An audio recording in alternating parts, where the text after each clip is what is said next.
আগুনে লাল হয়ে ওঠা লোহার টুকরো পিটিয়ে দেওয়া হচ্ছে কাঙ্ক্ষিত আকার। কারিগরদের ঘাম ছড়ানো খাটুনি শেষে লোহার আকার সেই টুকরো রূপ পাচ্ছে দা, ছুরি বা চাপাতিতে। কামারের দোকানে এই কাজ এখন চলছে দিনরাত সমানতালে, কেননা সামনে কোরবানির ঈদ। এই উপলক্ষে তুমুল ব্যবসা করার টার্গেট কামারিদের। ছুরি খাবারই বানায় বেশি, এটা আনন্দ লাগে আর কি। এই বেশি কাজ করে উড়া নিয়ে আর কি মনে ওরকম কোনো কষ্ট থাকে না। মাঝরা বছরে একবার কামাই পায়, এই হিসাবে আর কি একটা মনে আনন্দ পায়, এটাই ভালোই লাগে। ঈদে বোনাস মাঝরা মন চাইলে দেয়, না মন চাইলে নাই, 1000, 2000, 1000 এরকম দেয় আর কি। এইটা নিয়ে আমরা সন্তুষ্ট থাকি, এটা নিয়ে খুশি। সারা বছর হচ্ছে এই বছরে দা বটি ছুরি চাক করে এটি চাহিদা, আর অন্য কোনো মালে কোনো চাহিদা না। কুরবানির সরঞ্জাম আর কি আছে, এগুলো গরু জবাই দিতে যেগুলো লাগে এইগুলোরই আর কি। কোরবানির ঈদে পশু জবাইয়ের পেছনে থাকে এক একজন কামারের দিনের পর দিন পরিশ্রম। ঈদের আনন্দের পেছনে তারাও এক নীরব নায়ক। রাজধানীর কারওয়ান বাজারের কামারপল্লীতে গিয়ে দেখা যায় তাদের তুমুল ব্যস্ততা। কামারদের ব্যস্ততায় জমজমাট হয়ে উঠেছে এই কামারপল্লী। কারখানার আপনার চাপাটি, ছুরি, দাও, কুড়াল সবকিছু এনে তৈরি হয়। আপনার এন থেকে আবার আমরা অর্ডারই পাই, অর্ডার হিসেবে দিয়ে দেই এবং আমরা খুচরো হিসেবে দোকানেও বিক্রি করি। এই কারখানায় এই সব কিছু তৈরি হয়। আমরা মাল বানাইতে আছি, সব কিছু করতে পারছি, কিন্তু এবং কাস্টমার কোনো চাপ নাই।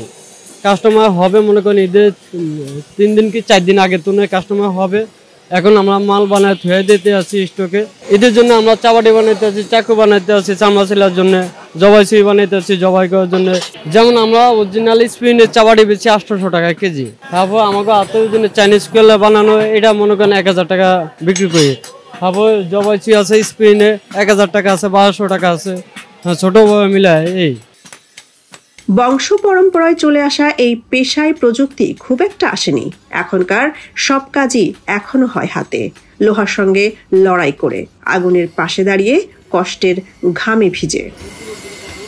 ঈদের বেচা কিনা লাগতে গেলে দেখা যেতেছে আরো 1 সপ্তাহ 10 দিন পরে লাগবে, কিন্তু আমরা ওখানে মাল বানায় 10-20 দিন ধরে বানায় এইভাবে কমপ্লিটের দিকে যাইতেছি। অন্য কিছু মাল বাকি আছে বানানো, এগুলা বানাইতেছি।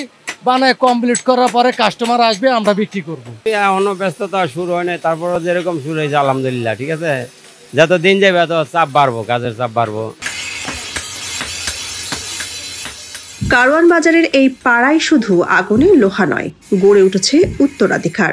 বাবার হাত ধরে কাজে নেমেছে তরুণরাও। পুরনো ধারা আর নতুন প্রজন্মের মিশেলেই টিকে আছে এই শিল্প। এইসব কামারদের কাহিনী হয়তো থাকে না উৎসবের আলোচনায়, কিন্তু তাদের তৈরি সরঞ্জাম ছাড়া কোরবানির কাজ কি হয়? ঈদের আনন্দের নেপথ্যে তাদের এই শ্রমও এক নিঃশব্দ অবদান। কুরবানির ঈদ মানেই উৎসবের প্রস্তুতি, আর সেই প্রস্তুতির নীরব সহযোদ্ধা হচ্ছেন দেশের হাজারো কামার। ঈদ আনন্দে তাদের পরিশ্রম যেন স্বীকৃতি পায়, এমনটাই প্রত্যাশা সবার। রুহুল আমিন শেখ, খবর সংযোগ, ঢাকা।